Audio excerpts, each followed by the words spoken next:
বিসমিল্লাহির রহমানির রহিম। আমি এখন আছি দেলদার উপজেলার অন্তর্গত এলাশিনী ইউনিয়নের শানবাড়ি গ্রামে। এখানে দীর্ঘ ৩৭ বছর যাবৎ বুদ্ধু মিয়া নামের যে চিকিৎসক আছে, উনি চিকিৎসা দিয়ে আসছেন এই দীর্ঘ ৩৭ বছর যাবৎ। কি চিকিৎসা দিচ্ছেন সেটা হলো জন্ডিস। অত্র এলাকা নয়, সারা দেশের মানুষ তার কাছ থেকে এখানে আসেন তার চিকিৎসা নিতে, এবং সে কিভাবে চিকিৎসা করেন, জন্ডিসের চিকিৎসা করেন, সেই বিষয় নিয়ে আমি আপনাদের মাঝে উপস্থাপন করতে যাচ্ছি। দেশ এবং দেশের বাইরে যারা আমার কন্টেন্ট দেখেন তাদেরকে আবার অভিনন্দন জানিয়ে আজকের এই যে কন্টেন্ট হচ্ছে সেটা বুদ্ধু মিয়ার কন্টেন্ট। তার কাছে কথা বলবো, তার কাছে জিজ্ঞেস করব যে জন্ডিস যে চিকিৎসা করছেন ৩৭ বছর যাবৎ, সেই বিষয় নিয়ে আমি কথা বলতে চাচ্ছি। এখানে শত শত লোক প্রতিদিন সকাল ৮টা থেকে ৯টা-১০টা পর্যন্ত উনি রুগী দেখেন, এবং রুগীদের যে চিকিৎসা ভালো হয় তাদের সাথে আমি কথা বলবো। যা হোক, এখানে আসসালামু আলাইকুম বুদ্ধু ভাই, আপনি ভালো আছেন?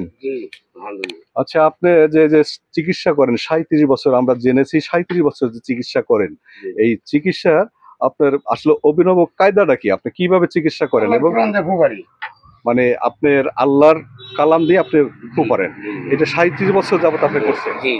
এতে এতে কোনো সমস্যা হচ্ছে না? আচ্ছা, যা হোক, দেশের প্রত্যন্ত অঞ্চল থেকে বিভিন্ন ডিস্ট্রিক্টের লোক আপনার এখানে আসে, তারা এসে বলে যে হ্যাঁ আপনার এই চিকিৎসায় রোগ ভালো হয়, এই তো? কোনো টাকা পয়সা কি নেন আপনি? কোন টাকা পয়সা না? যা হোক, এই বুদ্ধু মিয়া যে ৩৭ বছর চিকিৎসা করছেন দেশের বিভিন্ন জায়গা থেকে,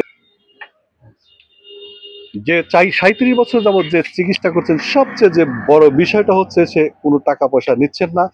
দেশের বিভিন্ন স্থান থেকে অনেক রুগী এসে প্রতিদিন তার এই জন্ডিস চিকিৎসা করতেন। সেই চিকিৎসার সচিত্র প্রতিবেদনকে আমি দেখান চাচ্ছি। তার চিকিৎসার যে কৌশলটা, যে কায়দাটা, আল্লাহর কালাম পরেই উনি চিকিৎসা করে থাকেন, কোনো টাকা পয়সা নেন, এইটাই সবচেয়ে বড় কথা।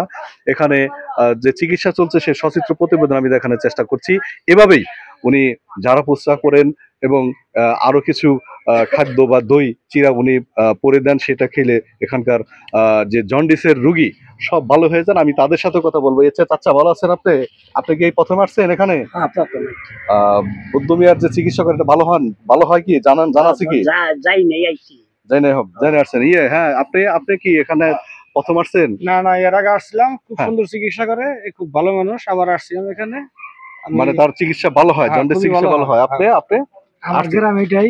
আচ্ছা আচ্ছা, আমরা ছোটকাল থেকে এই চিকিৎসা করে। আচ্ছা, কোনো টাকা পয়সা নেয় না তো? টাকা পয়সা না, আমি তো আর 2বার হয়েছে, আবার আজকে আসছি। তাই না? আচ্ছা, ধন্যবাদ। তারপরে এখানে চাচি, আপনি একটু কথা বলেন। আপনি চিকিৎসা হচ্ছেন, আপনি প্রথম আসছেন কি? প্রথম আসছেন? অনেকবার আসছি। অনেকবার ভালো হয়েছেন তো আপনি? ভালো হয়েছে না? ইনশাআল্লাহ ভালো হয়েছে। আপনারা কি প্রথম আসছেন ভাইজান? প্রথম আসছেন? এর আগে আসছি কি এই চিকিৎসা ভালো হয়? জি, হ্যাঁ, চিকিৎসা আলহামদুলিল্লাহ ভালো হয়। ভালো হয় না? আচ্ছা, যা হোক, আপনার যে প্রতিবেদনটা আমি দিচ্ছি সেটা হলো যে এখানকার সাধারণ দর্শক যারা আসছেন চিকিৎসা নিতে, তারা কিন্তু ইতিমধ্যে বলে ফেলছেন যে এখানকার এসে তাদের এই জন্ডিস রোগী ভালো হয়ে যায়, এতে কোনো সন্দেহ নাই। এই জন্যই সারা দেশের বিভিন্ন ডিস্ট্রিক্ট থেকে এখানে আসেন এই বুদ্ধু মিয়ার কাছে চিকিৎসা নিতে। যা হোক, আমরা তার সাফল্য কামনা করছি, এবং সেই সাথে এখানে যারা চিকিৎসা নিতে আসছেন তাদের চিকিৎসা মাধ্যমে রোগ ভালো হোক এই প্রত্যাশা নিয়ে আপনারা ভালো থাকবেন। দেশ এবং দেশের বাইরে যারা আছেন তাদেরকে আবার অভিনন্দন এবং শুভেচ্ছা জানিয়ে আমি আপনার মাঝ থেকে বিদায় নিচ্ছি। আপনারা ভালো থাকবেন, সুস্থ থাকবেন, এবং সেই সাথে বুদ্ধু মিয়ার যে এই চিকিৎসা অব্যাহত থাকুক, এবং সে মানুষের এই চিকিৎসার মাধ্যমে মানুষের উপকার করুক, এই প্রত্যয়টাই আমরা নিচ্ছি। বুদ্ধু মিয়ার সাফল্য কামনা করে আমি আবার আপনার কাছে বিদায় নিচ্ছি। আপনারা ভালো থাকবেন, সুস্থ থাকবেন। ধন্যবাদ সবাইকে।